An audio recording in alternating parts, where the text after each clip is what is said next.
Halo rekan-rekan semua, perkenalkan saya Eric Hormain selaku Head of Investment dari BRI Ventures.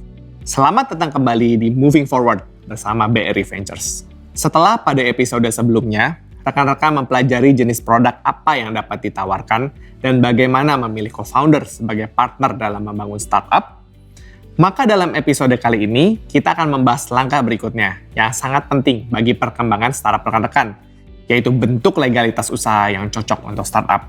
Mengapa ini penting untuk kita bahas? Karena dalam perjalanan berbisnis, legalitas usaha penting untuk diperhatikan.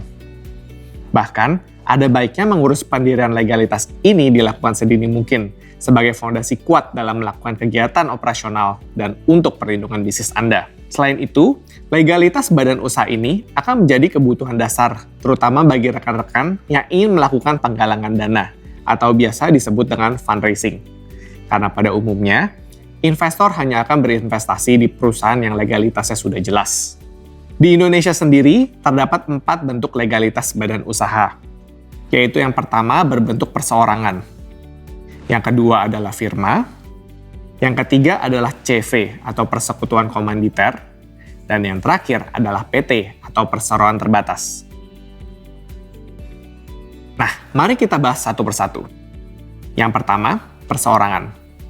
Badan usaha ini adalah bentuk legalitas yang umumnya digunakan oleh pemilik pribadi. Pemilik dari badan usaha perseorangan ini bertanggung jawab secara tidak terbatas terhadap perusahaannya. Artinya, jika perusahaan nanti rugi, harta pribadi pemilik dapat digunakan untuk membayar sisa-sisa kewajiban dari perusahaan. Yang kedua adalah firma.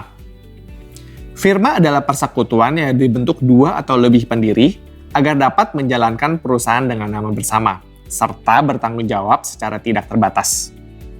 Jadi sama seperti perusahaan perseorangan, harta pribadi dari pendiri firma dapat digunakan untuk membayar sisa-sisa kewajiban perusahaan jika nanti masih ada. Yang ketiga adalah CV atau perseroan komanditer. Hampir sama dengan firma, namun CV mengenal adanya sekutu aktif dan sekutu pasif. Sekutu aktif bertanggung jawab terhadap operasional CV dan bertanggung jawab secara tidak terbatas kepada perusahaan. Sementara sekutu pasif hanya bertanggung jawab sebesar modal yang telah disetorkan kepada perusahaan. Benang merah yang dapat ditarik dari ketiga jenis usaha ini adalah tanggung jawab yang tidak terbatas bagi pendiri, yang juga nantinya akan melakukan kegiatan operasional di startupnya. Karena itu, ketiga jenis badan usaha ini dirasa kurang cocok untuk startup. Mengapa demikian? Karena startup adalah jenis usaha yang memiliki risiko sangat tinggi. Sehingga sebagai pendiri, rekan-rekan harus mempersiapkan senario darurat. Jangan sampai keuangan pribadi rekan-rekan ikut terseret apabila startupnya nanti gagal. Bentuk badan usaha yang keempat adalah PT atau perseroan terbatas. Bentuk badan usaha PT ini merupakan pilihan yang paling ideal bagi rekan-rekan sekalian yang ingin membangun startup. Sesuai dengan namanya, perseroan terbatas, tanggung jawab pemilik saham terbatas hanya sebesar modal yang telah disetorkan kepada perusahaan.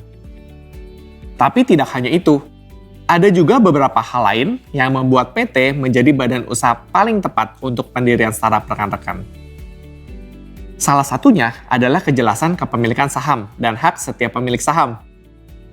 Ketika nantinya melakukan penggalangan dana, investor di industri startup biasanya melakukan penyertaan saham sebagai instrumen pendanaan. Tidak seperti bisnis konvensional, startup biasanya belum memiliki keuntungan atau profit maupun pendapatan atau revenue di awal beroperasi. Karena itu, penggunaan instrumen hutang mungkin merupakan instrumen yang paling ideal, karena belum tentu startupnya mampu membayar hutang tersebut ketika nantinya jatuh tempo. Rata-rata pendiri startup juga biasanya tidak memiliki jaminan yang cukup untuk menjaminkan hutang tersebut.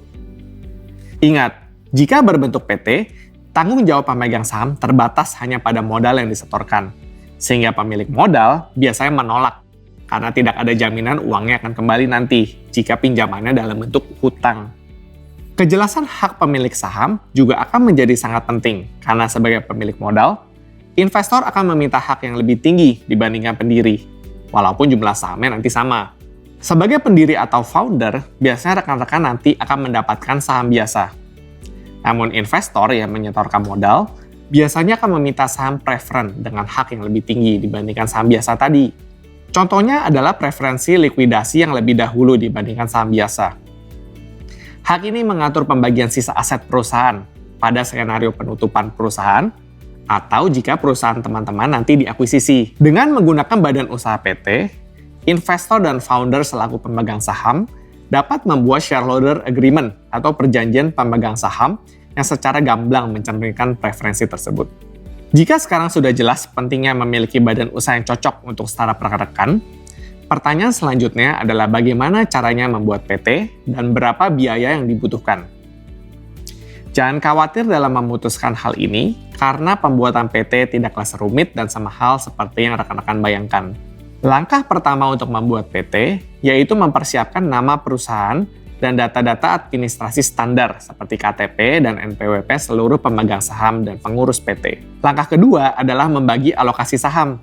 Siapa yang akan menyetor berapa rupiah untuk nantinya mendapatkan berapa persen saham. Shareholders Agreement atau perjanjian pemegang saham pun dapat didraft untuk mengatur pembagian hak setiap pendiri apabila dirasa dibutuhkan. Sebagai informasi, PT di Indonesia harus didirikan oleh 2 orang atau lebih pendiri. Langkah ketiga yaitu menentukan pengurus PT. Rekan-rekan perlu menentukan siapa yang akan menjadi direksi dan komisaris dari PT yang akan didirikan. Secara legal, direksi memiliki tanggung jawab penuh untuk kegiatan operasional PT, membuat serta memelihara daftar pemegang saham, dan mengadakan RUPS atau Rapat Umum Pemegang Saham minimal setahun sekali. Sedangkan untuk komisaris, lebih bertanggung jawab atas pengawasan demi kepentingan perseroan dan memberikan nasihat kepada direksi untuk mencegah terjadinya kerugian. Setelah seluruh hal tersebut selesai disiapkan, maka rekan-rekan dapat mengurus akta pendirian di hadapan notaris. Notaris akan mendaftarkan pendirian PT, lalu setelah rekan-rekan menyetorkan modal kerja, rekan-rekan dapat mengurus sertifikat saham untuk memastikan hak rekan-rekan sebagai pemegang saham dapat dieksekusi nantinya.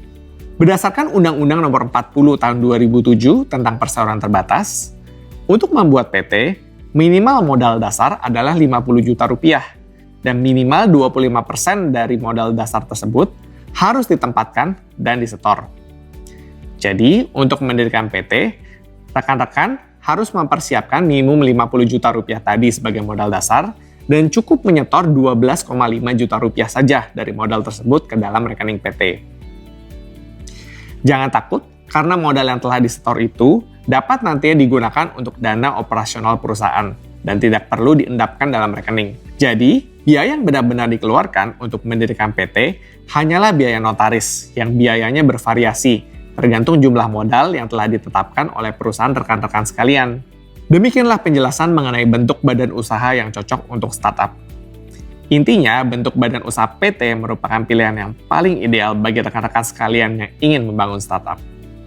Hal ini dikarenakan tanggung jawab pemilik saham dalam persoalan yang terbatas hanya sebesar modal yang telah disetorkan, dan juga adanya kejelasan kepemilikan saham dan hak masing-masing pemilik saham. Semoga dapat bermanfaat bagi rekan-rekan semua, terutama yang masih belum mendaftarkan badan usahanya untuk startupnya. Mari segera daftarkan. Terima kasih.